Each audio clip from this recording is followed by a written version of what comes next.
is to hear God's voice regularly. God is constantly speaking to us, but too often, we miss out on hearing God's messages, often when we are worried, anxious, or overwhelmed that we cry out to God to speak to us. We look for God's voice for guidance when we need something.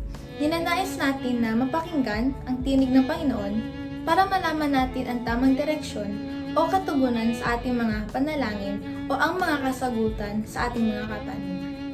The good news is that God is always wanting to hear from us and speak to us. Ito ang katotohanan. Nais ng ating Panginoon na tayo ay palaging dumulog sa Kanya upang Siya ay kausapin ng sa gayon ay mapakinggan din natin ang nais niyang sabihin sa atin. Number 1, recognize that God has created you for a close friendship with Himself. God's will is to be personally present with you and speaking with you moment by moment as you go through life. Then you'll grow to understand Him more and become more like His Son. Number 2, consider your motives for wanting to hear from God. Honestly reflect on why you want to hear from God. Confess and repent of any wrong motives. Ask God to give you an openness to hear and respond faithfully to what He wants to tell you. Number 3, make your goal more than just hearing God.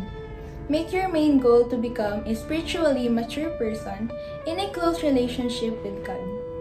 That's the only way you'll clearly and correctly hear what God has to say to you. Number 4, know that you are important to God, but be humble. Have the confidence that God is willing to speak to you. But don't let pride slip into your soul, because you must be humble in order to faithfully receive and respond to messages God has for you. Number 5, don't try to force God to tell you something. Focus on developing a respectful relationship with God and wait for His timing to deliver messages to you.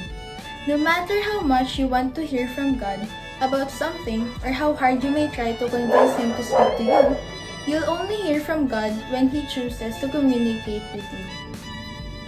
Number 6, recognize that God communicates in many forms, but more often through your mind. God may choose any one of many different ways to communicate to you according to what's best at particular times and circumstances.